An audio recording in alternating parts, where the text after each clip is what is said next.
In bhakti, we talk about you offer something to Krishna, but the key ingredient is love.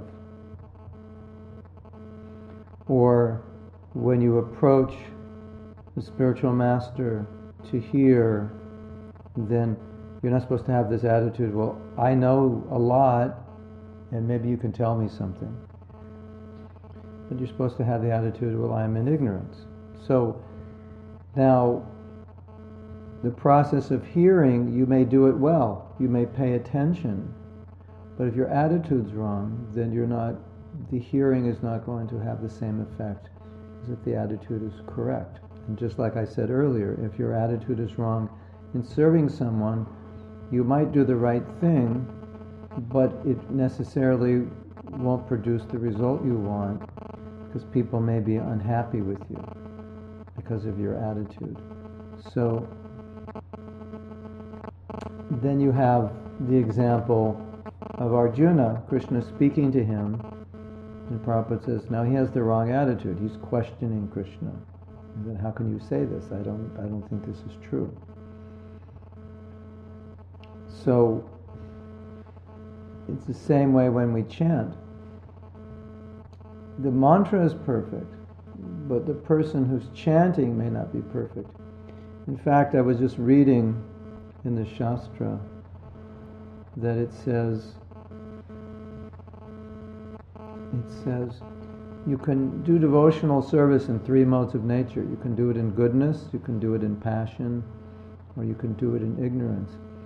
And then it began to clarify. It said you can chant in goodness, you can chant in passion, and you can chant in ignorance. You can hear in goodness, you can hear in passion, and you can hear in goodness, and you can hear in goodness, passion, and ignorance. So, an example of chanting in goodness would be you're very present with the mantra. You're chanting and you're not thinking about anything else. Goodness is presence, you're there. Passion is your mind's wandering everywhere. So passion is you're out in your day, thinking about what you have to do or how to do it. And ignorance is basically you don't want to do it, you're just doing it, but you're doing it begrudgingly. You're almost upset that you have to chant and it's taking time away from other things that you want to do. So it's the same mantra, but the attitude is different. So it's what we bring to bhakti, our heart, our intention, our motives. These are the things that make the difference between doing devotional service in a lower mode of nature or doing it improperly and doing it improperly. So, I've done some research while I was talking about attitude and what does Prabhupada say? Well, he talks about a submissive attitude, he talks about a challenging attitude, he talks about a service attitude, he talks about a reverential attitude, a merciful attitude, a loving attitude, a joyful attitude, a cheerful attitude. What other attitudes are there? A proud attitude, rebellious attitude. So there's a lot of devotional attitude. Here he said hearing with a devotional attitude. Of course, chanting with a devotional attitude. Offering food to Krishna with a devotional attitude. I mean, that's the whole point of bhakti. Now, sometimes there's a dilemma because you might be thinking, well,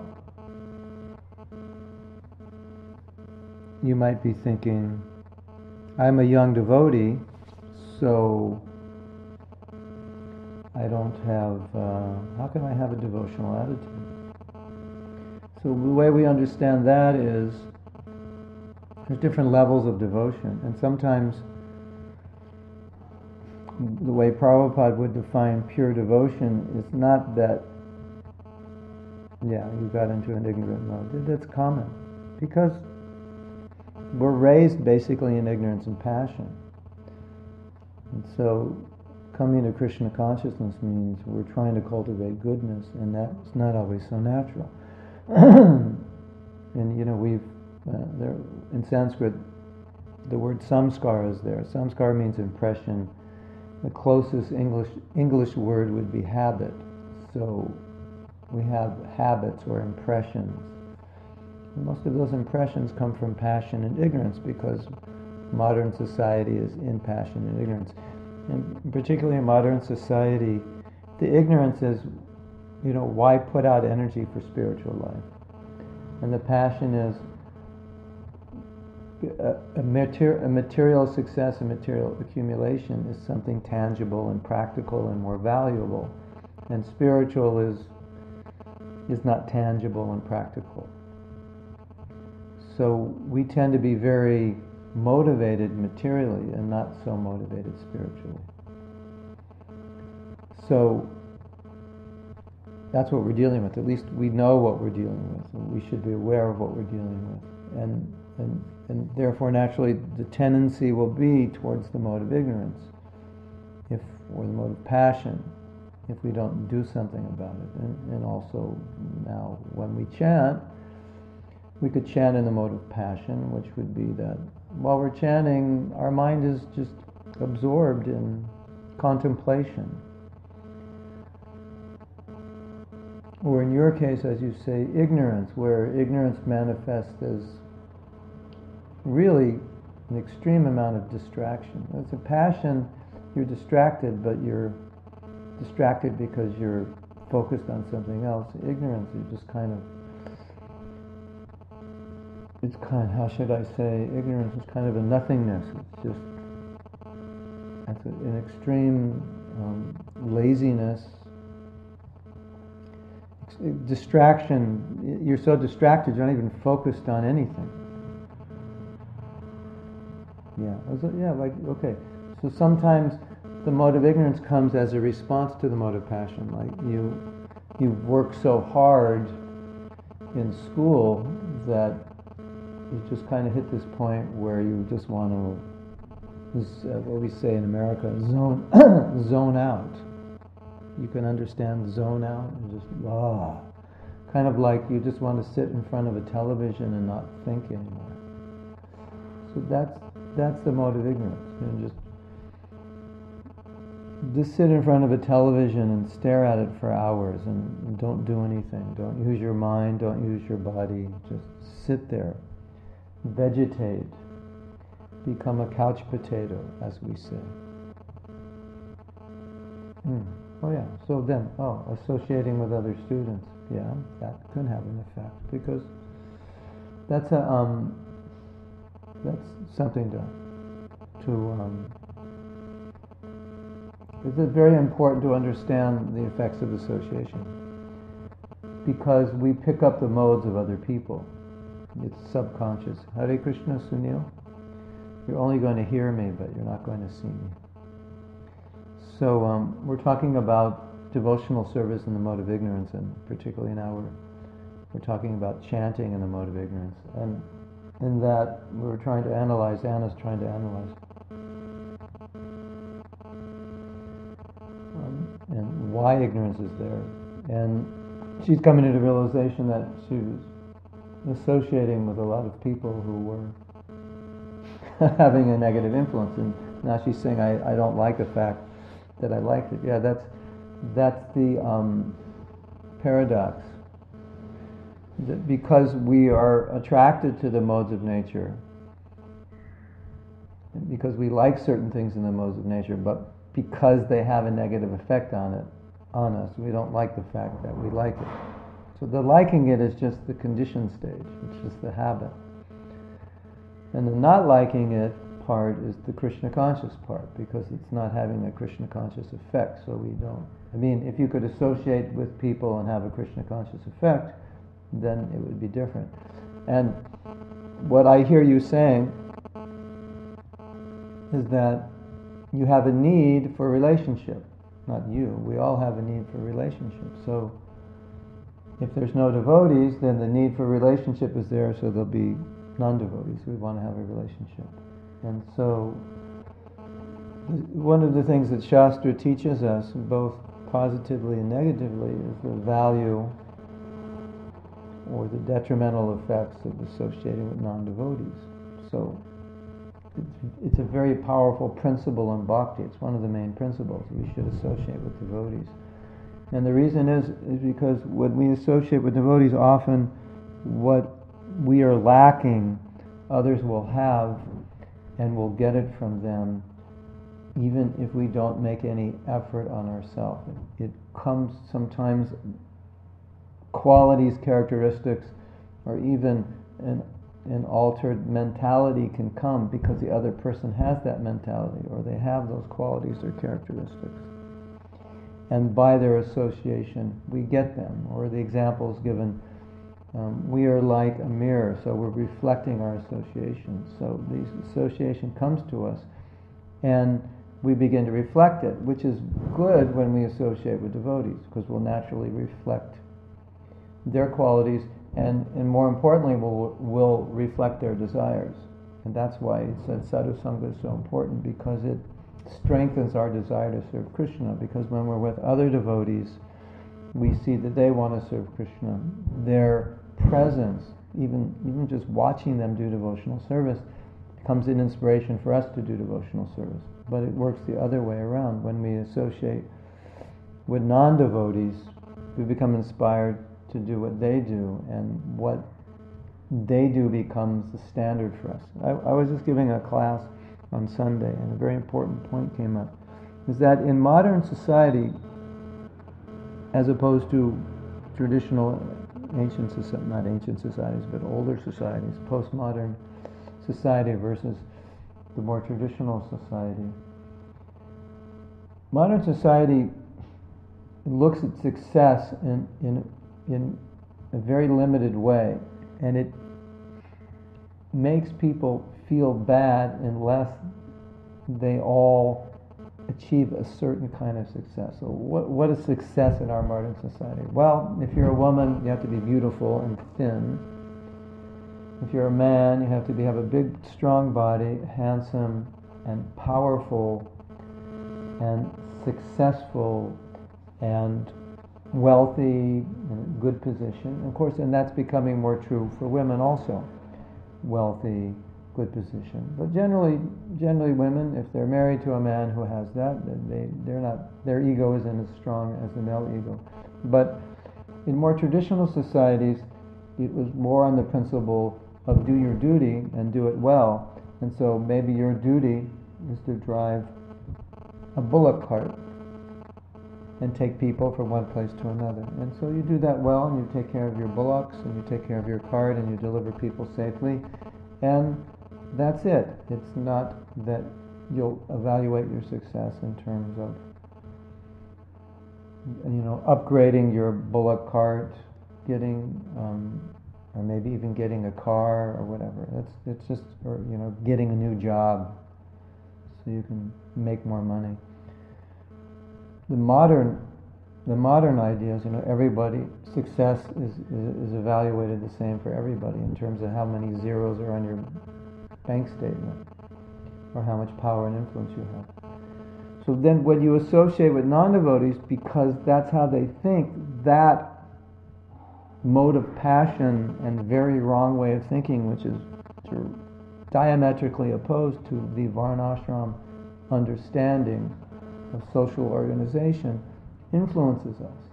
And then often we start to think, I have to be a certain way, or I have to think a certain way, which does not really fit with the way devotees think, or may not fit even with the way you intuitively or naturally think according to your nature, even if you weren't a devotee. So that's one of the big problems in associating with non-devotees, because it's not like we're living in an age where people are very spiritually aware. Just like I'm here in India. So in India, the spirituality, it's woven into the fabric, but in many cases it's very subtle. So what you see on the external level, it's just people very much engaged in material life, like people engaged anywhere in the world. So that's what we're dealing with in associating with people in this age. If we were associating with people in another age where values were different, where people were more in the mode of goodness, then that association would not be so detrimental. Now, Bhaktivinoda Thakur gives us some insight into association, because you have to associate with people in your work.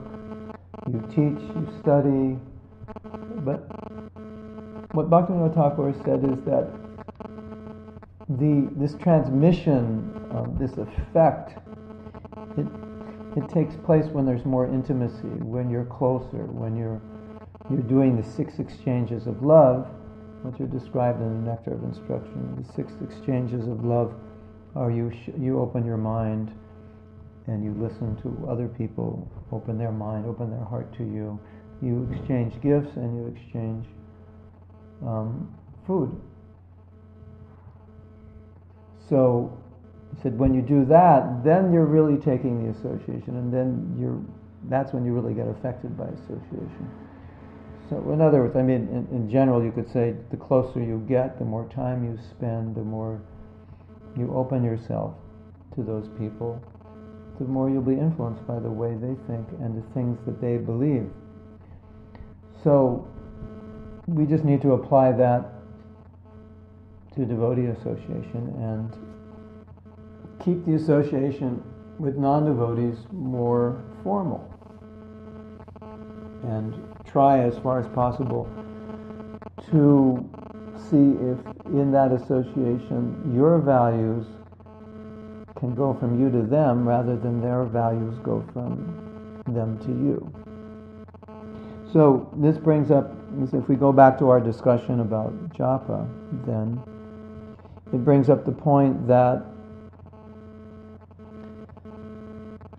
as we were talking about, chanting in the mode of ignorance. But now what you're saying is that the effects of things happening in your life outside your chanting are affecting your chanting. Now, so you asked the question, should I stop developing those relationships? I would say they need to be more formalized, and they need to be put within certain parameters where they don't have negative effects on you. They're cordial, and in other words, you need certain relationships to function within your profession. So you have to maintain those relationships. But there has to be parameters, and you kind of know, I think already from your experience, what those parameters should be, what's too close and too much, how you get affected by it. And then see if it's, what I think is really healthy in relationships is if people know to one degree or another that we're devotees, because they'll relate to us differently, and then it also allows us in that relationship to inject Krishna conscious principles. So they might say, well, do you want to go to this movie? And you say, well, I really don't go to movies because, or I really don't want to because I'm reading this book called the Srimad Bhagavatam, and it's uplifting me so much, and I kind of see movies just as an escape from my consciousness, my life, but I'm getting so much from reading and practicing my spiritual life that going to a movie would be a downer for me. You could say something like that in a polite way, and then they'll start to relate to you differently. And they go, oh, that's the Krishna girl or the Krishna lady or something like that. And then it creates a platform for you to relate to them differently so that you can bring Krishna more into the picture. And then you'll notice how what goes on in your life, and particularly as we're talking here in your association, is affecting you when you're trying to chant and you're trying to read and study. It's like if you actually think about chanting and you think about reading, two very important fundamental aspects, two of the five most fundamental aspects of Krishna consciousness, hearing and chanting. And hearing could be reading, it could be hearing recorded lectures, it could be going to classes, it can be studying, reading things on the internet, studying books, learning shlokas. And chanting means to chant kirtan japa, and also chanting means to tell people, to talk about Krishna. And so these two activities require us, or require our lives to be sattvic. Because if we're not in the mode of goodness, it's very difficult to chant. Because as I said, we either will get very creative, or our minds will get very active, or we'll get extremely lazy and bored. But sometimes devotees chant, or we chant, we get very bored, we don't want to do it. And as we're chanting, we're losing energy. That's all signs of ignorance, a mode of ignorance. And the same thing with hearing. We're hearing, but we're getting distracted, we're getting bored. There's the taste for hearing, the taste for chanting really is difficult to manifest if we're too much in passion and ignorance, because there's too much distraction there. And in passion and ignorance, then passionate and ignorant things become attractive. And movies with all the violence and sex are very much in passion and ignorance. And the way television is done, the way movies are done, scenes are always changing.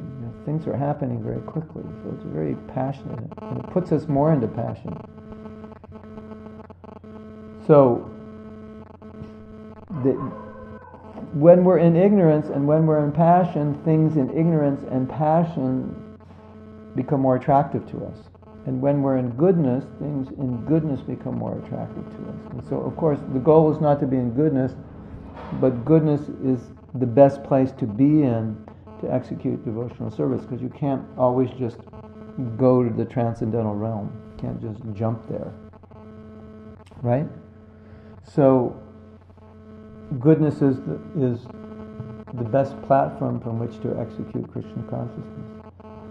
So then naturally the question is, well, how do I get to goodness? Well, in a sense, if we execute devotional service well, then that actually puts us in goodness. For example, Prabhupada once said, if you're hearing the Bhagavatam, that puts you in goodness. It just, because it's a transcendental sound, immediately uplifts consciousness. So, one of the things that I'm stressing a lot, both in my own life and for devotees, based on realizations I've had over the years, or the same realization I've had over the years, is the importance of rising early. Now, most of us who grow up in the West are not early risers.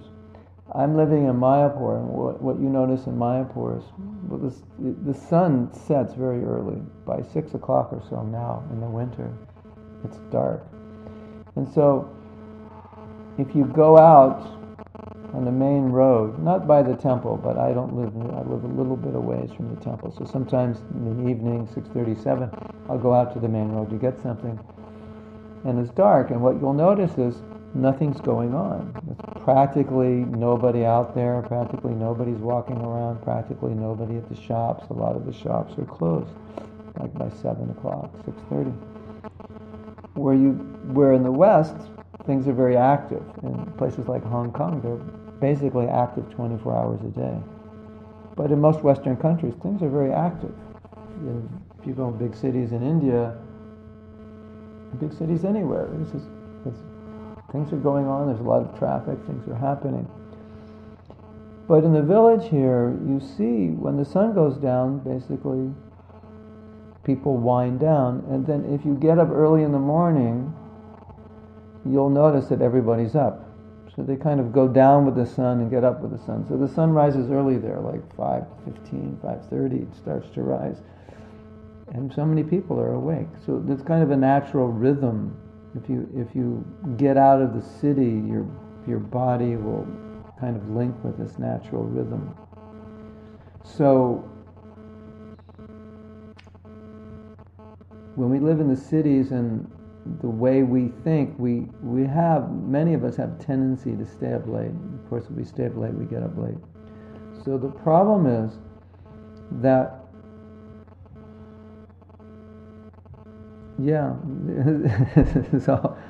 this is all relating to chanting properly, because we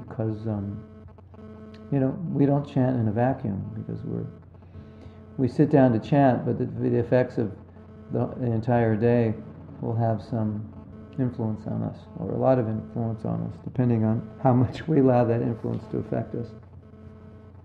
So right now we're not talking about how to deal with that influence. Right now we're talking more about changing that influence. So there's a time of the day called the Brahma Muhurta hour, and the Brahma Muhurta hour is an hour and a half before sunrise. And this is considered the most powerful time for spiritual practice. So that any spiritual practice you do at this time is much more powerful than doing it at another time. So that is why Prabhupada wanted us to rise early. Now, living in the temple, he had us rise by 4 o'clock. And so, for someone like myself, who lived most of their life in the temple, even when I'm not in the temple, that's just how I live, that's how I rise. It's programmed in there, because that's the sadhana that I developed under Prabhupada's guidance and instructions to rise early. Now, if somebody comes to Krishna Consciousness and who hasn't lived in an ashram, and like myself, before I joined, I was going to college, and I was actually going to bed very late. Almost sometimes, I remember on some occasions going to bed at 3 in the morning, because I didn't have any classes early. And I wouldn't get up till 8, till 11. And so maybe my first class was at noon. So these are, all these samskars that young teenagers, young people have, and many people have, because that's just kind of the society we work in. So if we can break that pattern and start to go to bed earlier and start to get up earlier, the mode of goodness, the morning, I see the morning like a gift. Like Krishna has created the morning as a special gift for us. And that gift is that our spiritual practices will be easier and more powerful in the morning. So it's like, okay, Krishna's saying, okay, you may have trouble chanting and hearing, you may have trouble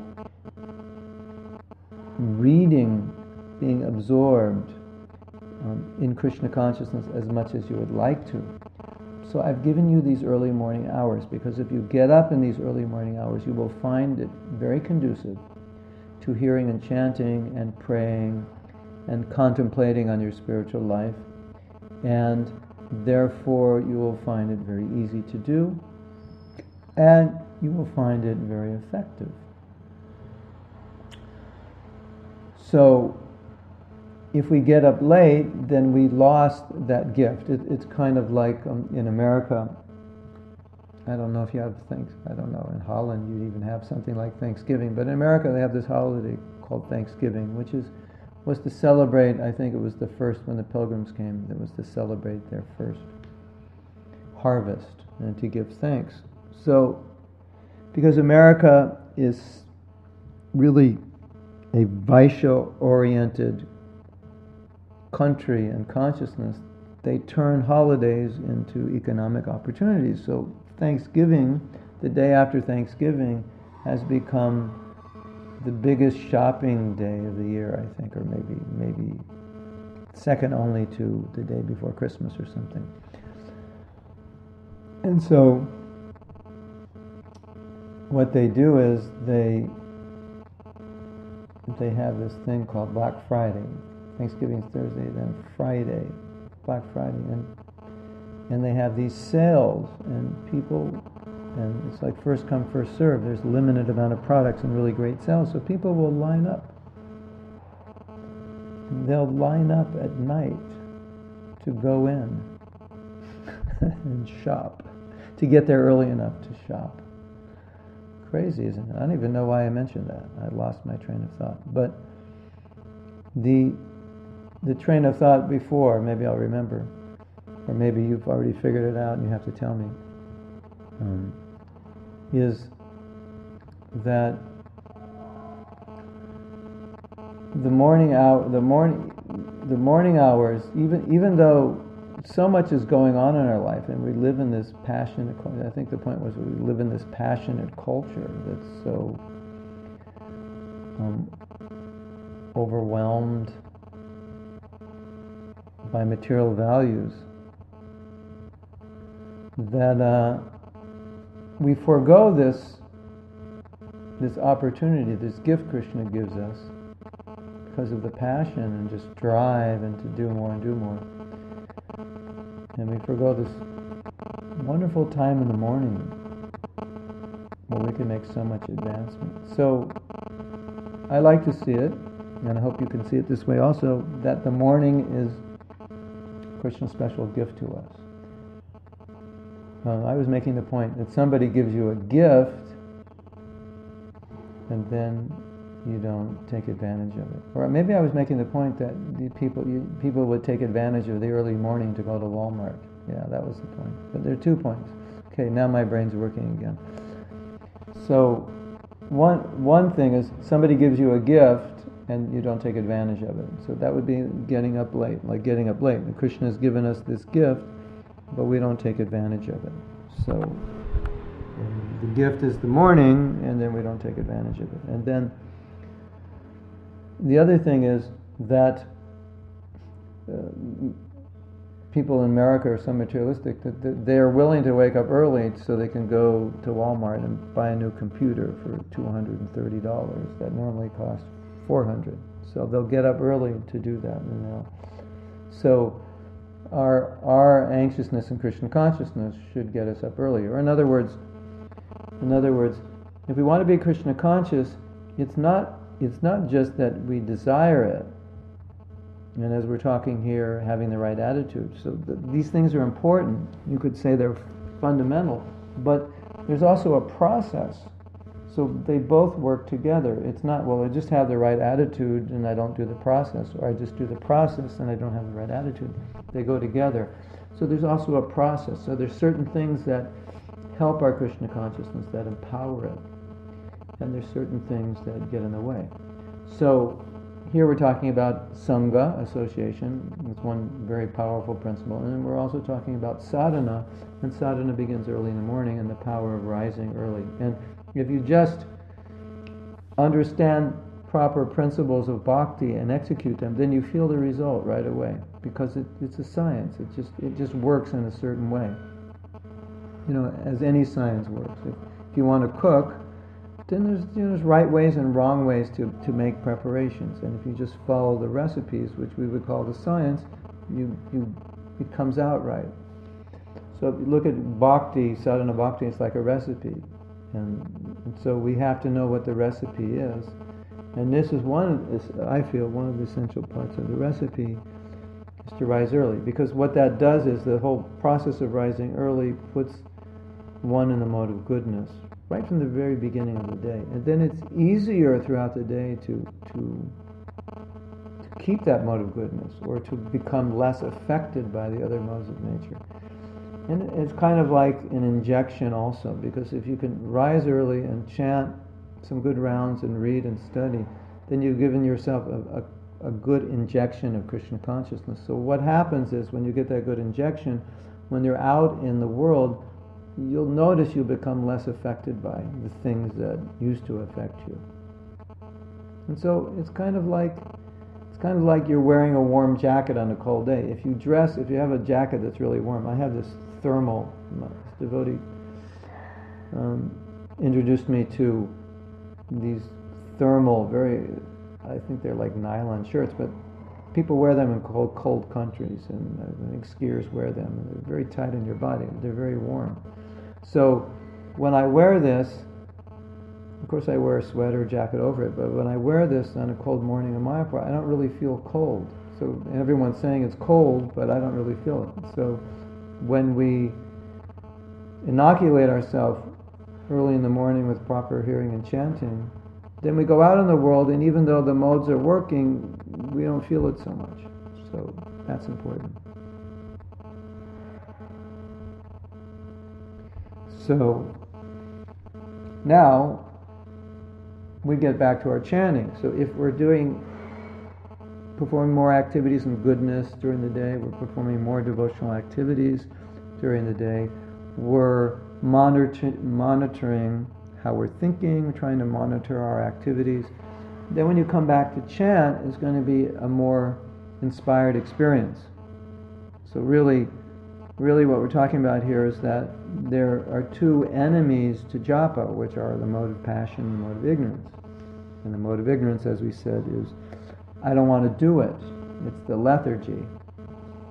And the mode of passion is I just want to do other things. The mode of ignorance is kind of I just rather just sit down and watch television, or it would be easier just to go to sleep right now. It's so early in the morning, or this chanting is just putting me to sleep.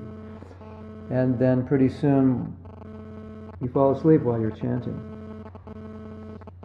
And you say, I'm so tired. But if I came in with this exciting video of people with 4 heads that just invaded the earth, and it's the latest news, and it's all true, and the world's going to blow up if we don't kill these people, I think that would wake you up, don't you?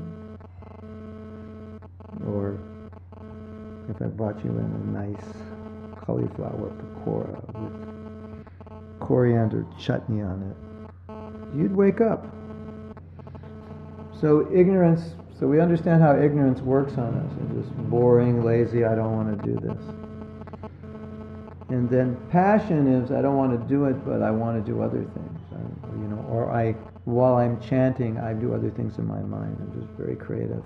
Like maybe Anna, you have to work on your teaching, or you're working on some paper, so you're getting ideas how to improve what you're doing. That's passion. And we are so rooted in passion and ignorance, it's not easy to overcome it. So that's why you have this real competitive advantage if you rise early, because it's a mode of goodness activity, and you're starting your day in goodness. So now you're kind of overriding the old programming. Whereas if you stay up late, you get up late, try to chant a few rounds, and go passionately into your day, you're going with the same modes that everyone else is going with, and you're going with the same modes that you've gone with your entire life, that have been conditioned into your heart. So Krishna Consciousness it's a process. You could say it's a process of reprogramming, or deprogramming and reprogramming, because if you don't deprogram, it's hard to reprogram. But Krishna Consciousness, generally the way we see it, is that if you do it, it both reprograms you and deprograms you at the same time. Although it's good to be aware of the programming, because sometimes we have to make an effort to deprogram ourselves.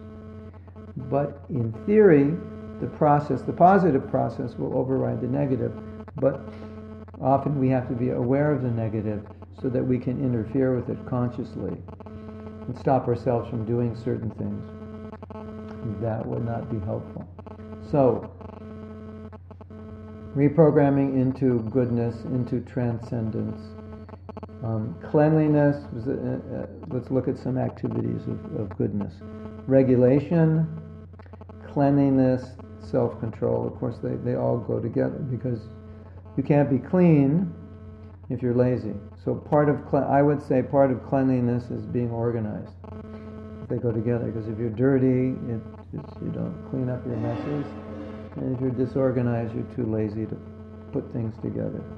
So that's a symptom of ignorance. Now, in our lives, we're not always in ignorance, or not always in passion, or not always in goodness. There's a mixture. So you might be fairly clean, or fairly well organized, or fairly self-disciplined.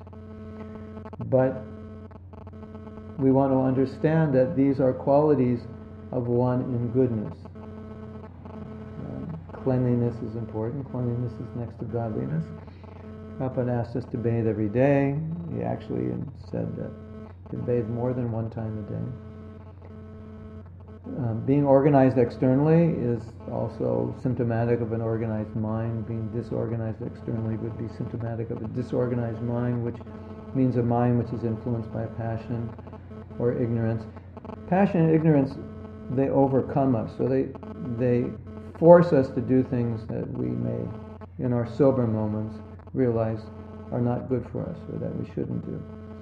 So in goodness, you're more able to do the right thing. So okay, I should get up, I should chant well, I should be clean, I should be self-disciplined, I should read Bhagavad Gita every day or Bhagavatam, something. That, and in goodness, you're more able to do that, because in goodness, you're not being pushed around so much.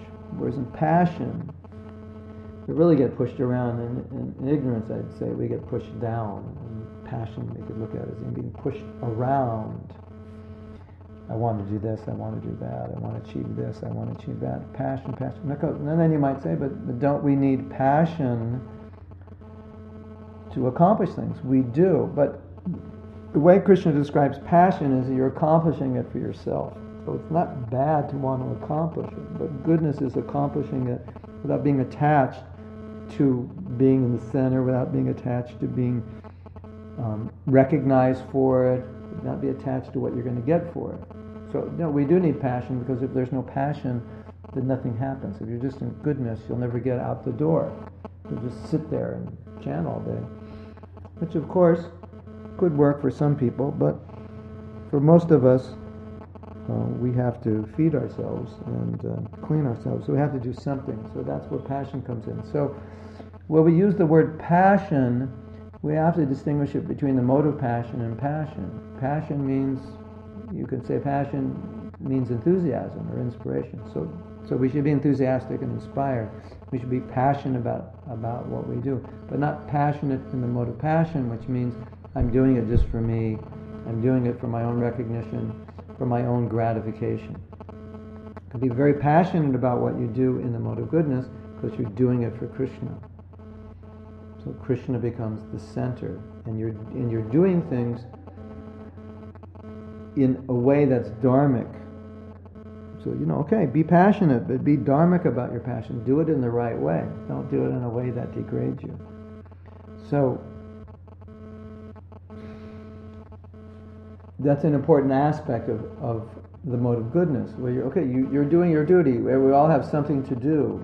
And so maybe Anna, your nature is more Brahminical, or you're using your brain more, research, study. That's fine. That's your dharma.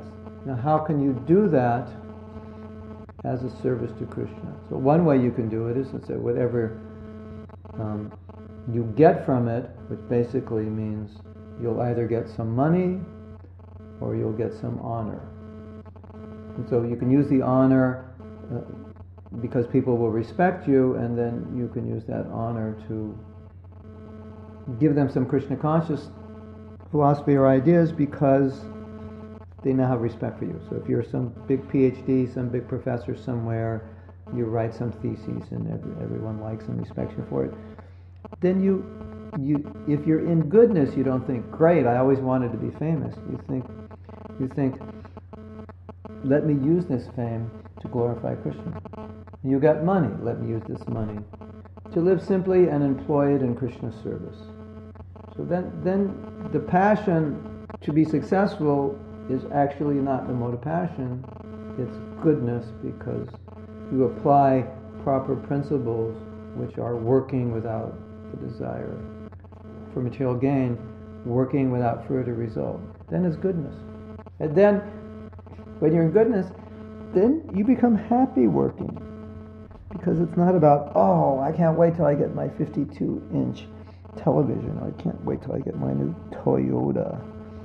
What's a cool Toyota Camry? What, the one above the Camry? Another one above the Camry? Well, maybe if you really do well, you could actually get a Lexus.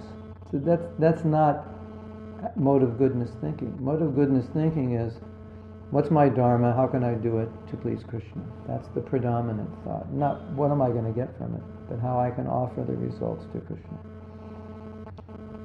Then you're happy, because it's not all about you. You see, in the mode of passion, it's all about me. In the mode of ignorance, it's like ignorance is like self-sabotage. We don't even care about ourselves anymore. We care so much about comfort and not being in anxiety, of course that ends up putting us in more anxiety and making us more uncomfortable. That's ignorance. Ignorance is just like you hate yourself, you do things to harm yourself, consciously or unconsciously. You can't get your life together. That's ignorance. Passion is you're making things happen. What you're doing, it's all about you. So ignorance, it's all about you also. You just think, I'm so bad. And in passion, you think, I'm great and I'm going to get everything I want.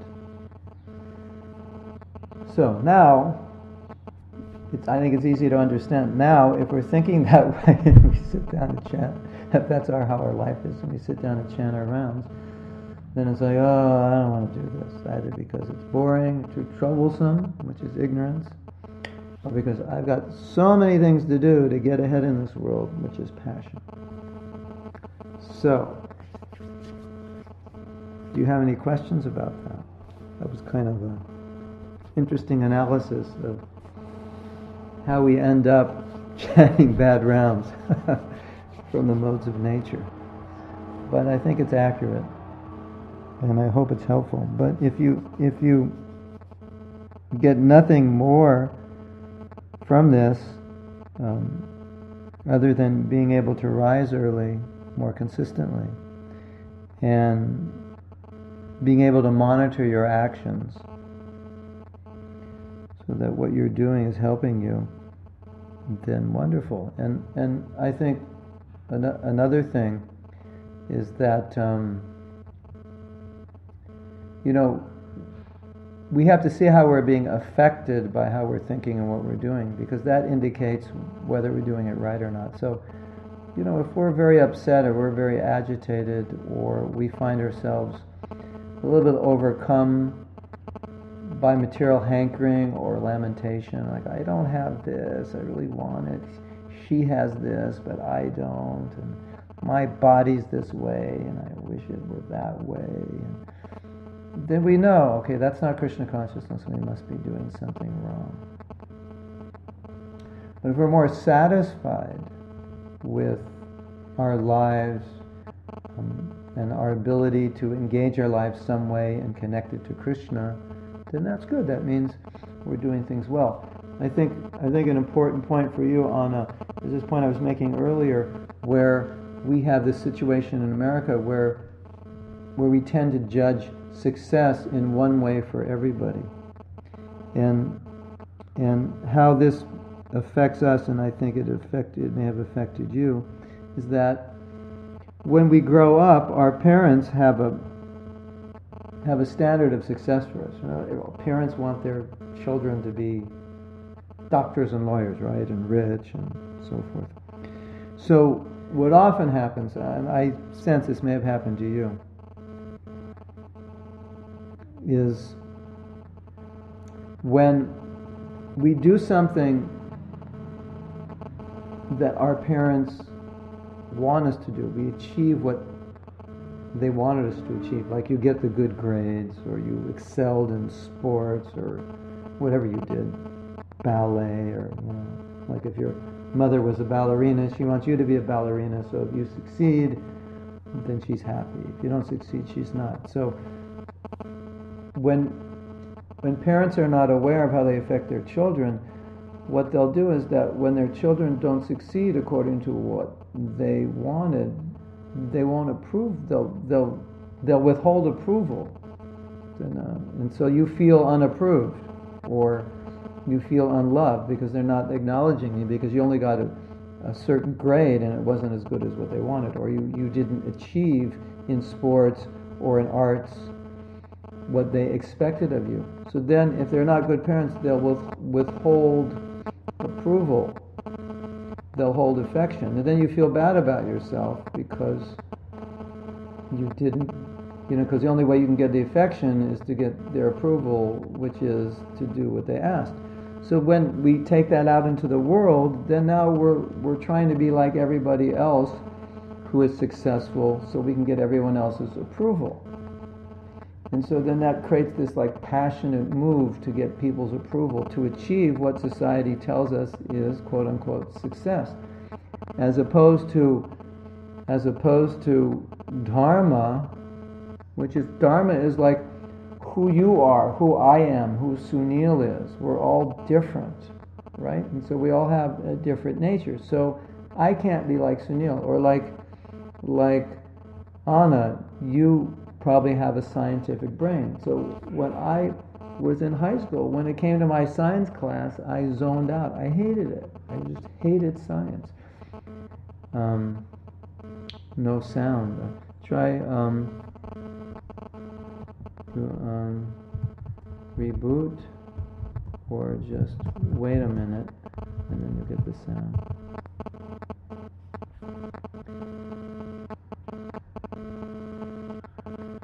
So when you so what we want to do is, he said, I was just reading a book, and the devotee was explaining psychology in a very Vedantic, scientific way that went to the point where I zoned out, because that's who I am, and someone else would zone in on it because they're very detailed oriented, and he was dividing things and then subdividing and then comparing, and I just look at this and I go, what's the point here? Just tell me what the point is. I just want to know the point. Make it simple. I don't need 64 categories to tell me that this is black. Just tell me it's black and why it's black, and I'm happy. So that's me. But for someone like Anna, you're like, no, I want 133,000 categories. This is really interesting to me. I want to dissect it. I want to research it. I want to analyze it. I want to experiment with it. So that's fine. It's not that I'm right and you're wrong, or you're right and I'm wrong. It's just who we are. And so an important part of our practice of Krishna consciousness is finding who we are, engaging in Krishna service, and being happy with it, and being satisfied. And so that can simplify our life tremendously, being satisfied with who we are. And not being in anxiety because someone else is someone we're not. So I just wanted to throw that in, because I think, although it doesn't relate directly 100% to what we're talking about, it relates to internal satisfaction being an important part of practice of Krishna consciousness, and specifically not trying to imitate other people and how they define success, because then we get caught up in this whole mode of passion in modern society and everything it stands for. So, I think that was an interesting answer to your question, wasn't it? And this has been recorded, so if you want to hear it again, it will be up on Krishna.com at some point. They don't always put these lectures up when I give it to them, but this lecture will put under a section on Japa, and we'll title it Japa and the Modes of Nature. Okay? Is that good? Krishna's arrangement for you, Anna. I think basically most people, I guess the message that got out to most people was that I wasn't going to be able to do this class. Yeah, so this was definitely, Krishna works this way sometimes. He does things.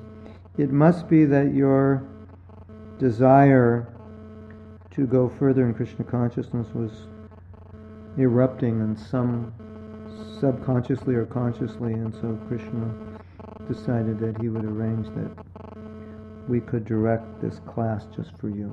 But I think it applies well to everybody, but specifically it relates to you, and so that's good. And just keep me posted how you're applying this. And thank you, Sunil, for coming. And now that we know this works, at least I think the problem was I was experimenting with this internet connection at a time of the day when a lot of people are using the internet, and so this class began my time 6:30 in the morning. So I guess at that time in the morning, the internet highways are more open. So that's good. Good news. Okay, thank you, everyone. And that means we're going to see you next week, and I'm going to be in the same place next week, so it means it's going to work. Okay. Thank you all for coming. Hare Krishna.